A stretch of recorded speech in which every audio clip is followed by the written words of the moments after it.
وسيم، ها شو في اخبارك؟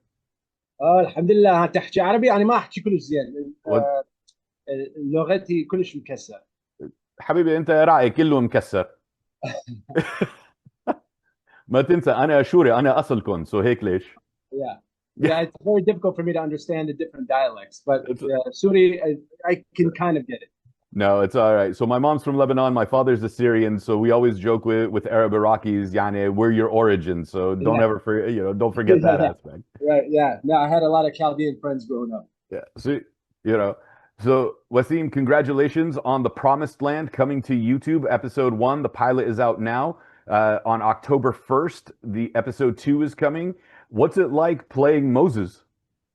Uh, it's uh, it's a fraction of what it was probably like to be Moses, which is intimidating, overwhelming, huge responsibility, trying to do better than your best, if that is even possible. So, it's because people watch it and they're like, hey, did you have so much fun? And it's like, I don't know if I would call it fun because I was really trying to immerse myself into what that experience would be like. And yeah, it's not that fun. Yeah. I don't think being a prophet in any religion is fun. Absolutely not. And he refuses, Yeah. he refuses God multiple times. He's like, I'm not the guy for the job, which is so interesting because Moses' self-doubt is so deep, so severe. If God did create us in his image, when you doubt yourself, you're doubting him as well. Yeah. So that's how deep his doubt ran, that he doubted God's wisdom about who should undertake this, Herculean task.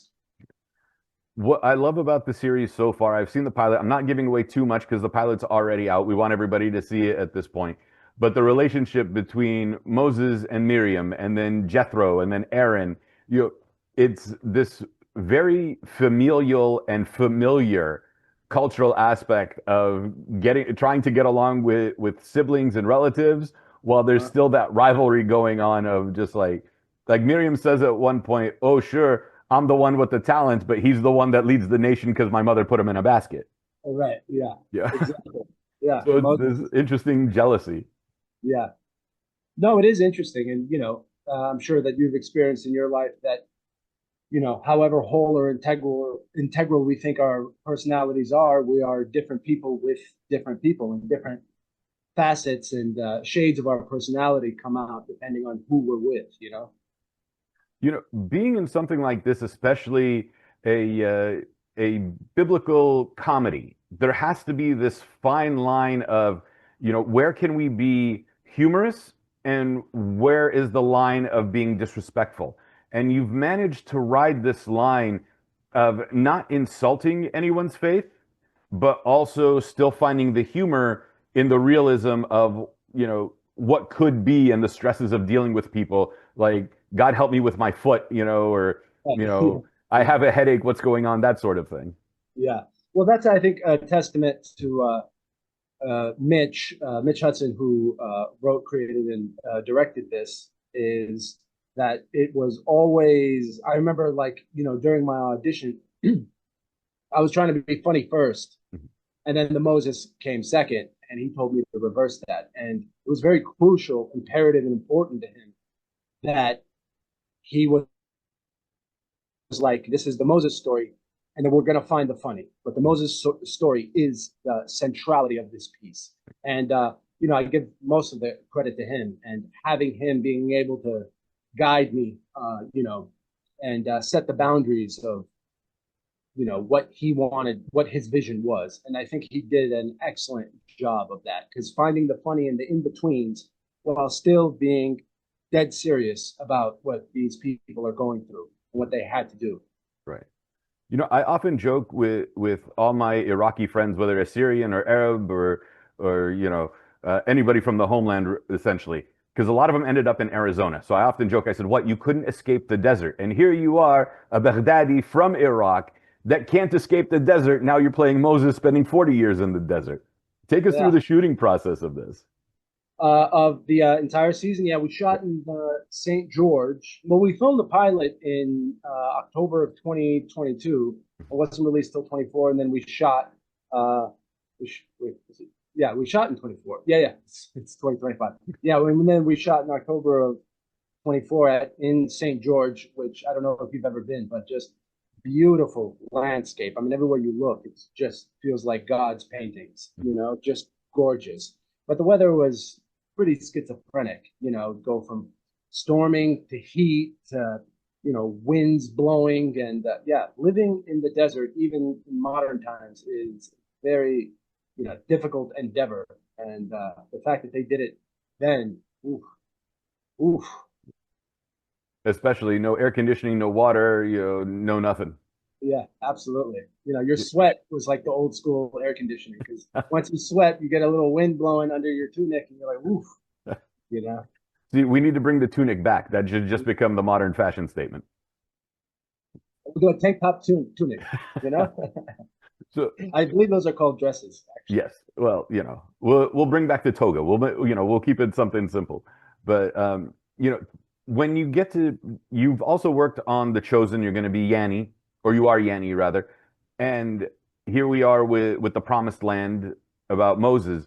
When you get in touch with these ancient stories and these ancient roots, and knowing where we come from, and being the cradle of civilization itself, how connective is, even though it's art, there has to still feel a sense of connectivity to the roots of where we came from and the origins of civilization. Well, that was never like a topic of thought for me.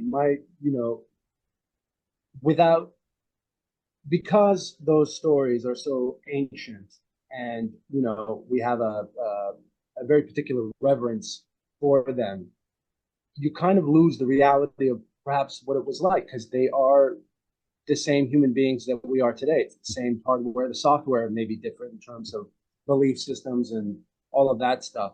So my my main focus is always to justify the character to to something that I could buy into. You know what I mean? Right.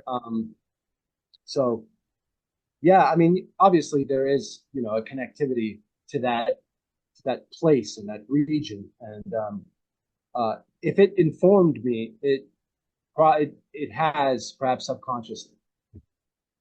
So this also begs the question, since you're in the arts and you are from Iraq, what master's degree did you have to get first before your parents gave you the blessing to go into live performing? That's funny you say that because my father left Iraq in 1985 to pursue his higher education here in theater. He got his PhD in theater from Texas Tech University, and I am a college dropout. So yeah, I know my mom's still upset with it. She's like, "Listen, after this is all over, maybe you could go back to school." Go finish your bachelor's. That's all she wants at this point. That's it. That's it. Finish the engineering degree that you started with, Right, and then right. continue on with it. Yeah, yeah. What I I'll just what I print out one of those fake diplomas. Listen, there's some people that have been doing that recently that just got caught. So, Yeah, be careful. But as we continue on, the season's being released. We had our pilot. Everything finally got funded to continue on the season. How many episodes are we going through? Because I know this one's dropping on, or the second episode's dropping on October 1st. Is it going to be a weekly release? Is it going to be bi-weekly? Like, how is the release schedule looking? yeah. It's gonna be a weekly release starting Wednesday, October 1st, and we have 5 episodes ready to go to conclude the first season. Mitch has well, I shouldn't talk about what his plans are, but yeah, so it's going to be released on a weekly basis on YouTube. And going through this, and especially spending time in Utah in St. George, I haven't been there yet. I really want to visit because everyone keeps telling me how beautiful it is. Uh, Gorgeous.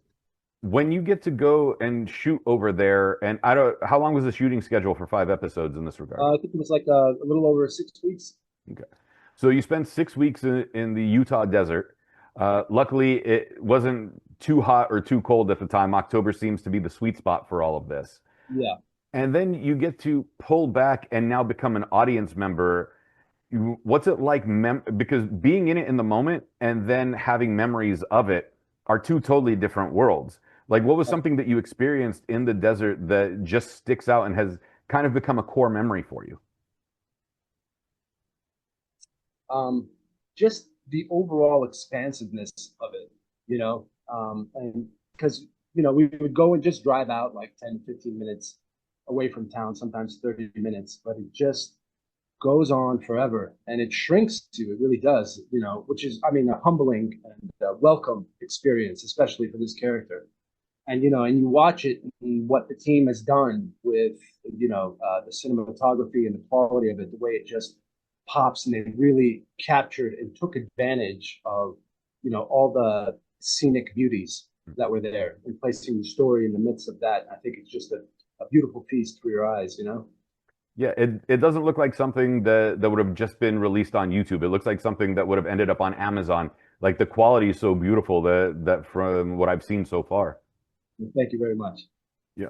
When you get to play in this, God, I was going to say something stupid, but it's all right. The sandbox, that's the phrase I've seen. I only say stupid things. So go ahead. I was like, it's going to come out so derogatory, but yalla alena. Yeah. When you get to kind of play in this sandbox with all these other performers and everybody that is a part of the story and the intricacy that's going on, because yes, you're Moses and you're the lead, but there's also the aspects of, tertiary characters and people that will have smaller roles, but sometimes steal the scene, especially with one-liners.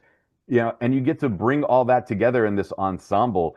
Is there a moment where you're like, oh, they did this in episode 2 when we were filming. I got to step it up next season so we can keep that momentum going?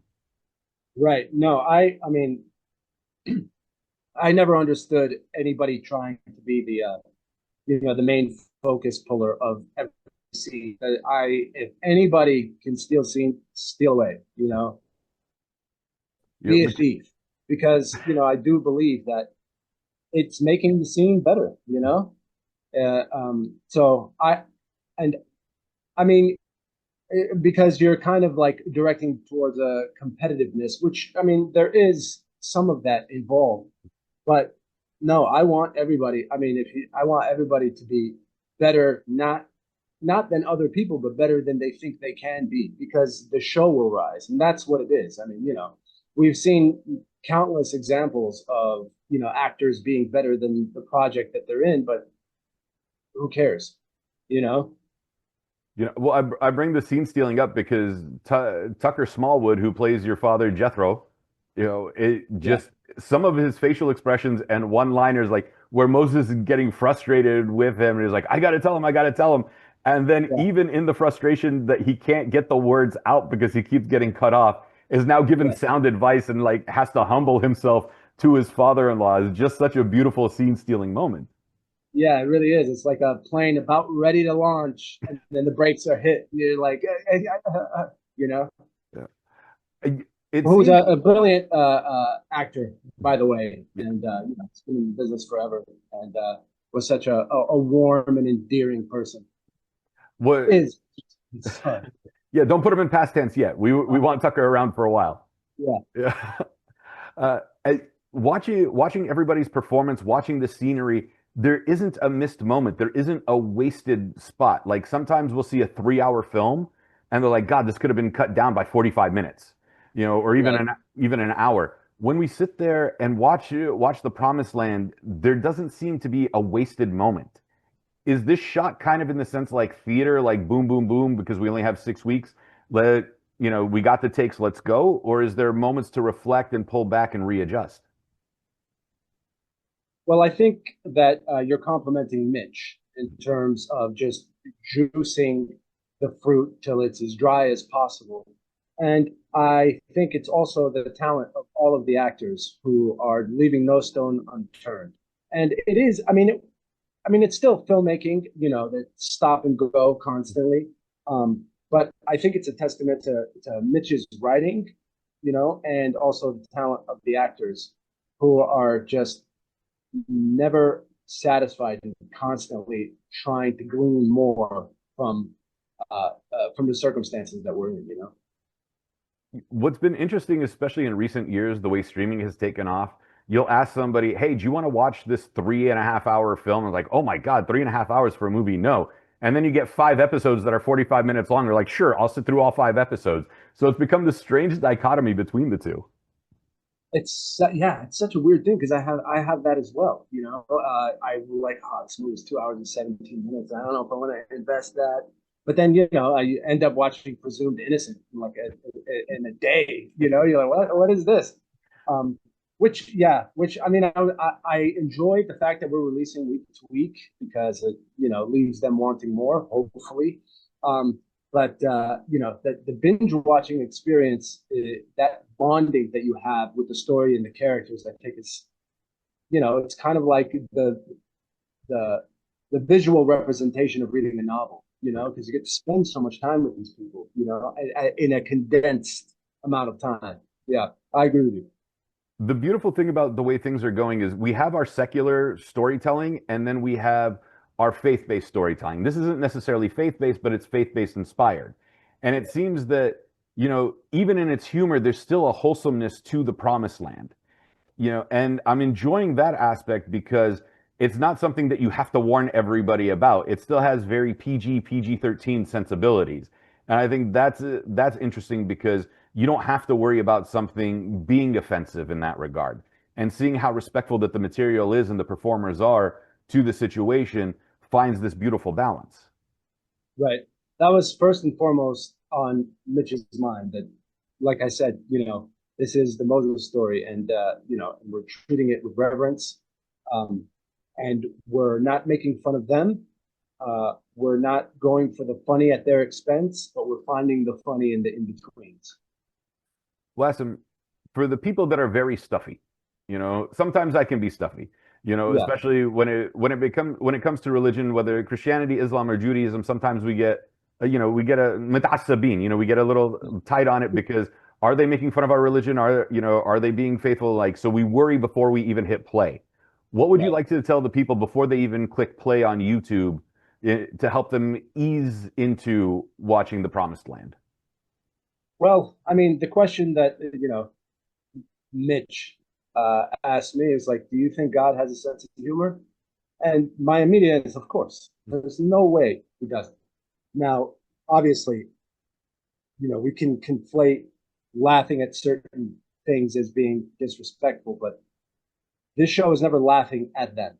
It is like I said, finding the funny in between. But of course, I'm sure that there are going to be people who are offended. You have every right to be offended, and perhaps it's just not for you. But I would say give it a shot, and I think it will surprise you in terms of how funny it is, how wholesome, like you said, it is, and how heartfelt it is.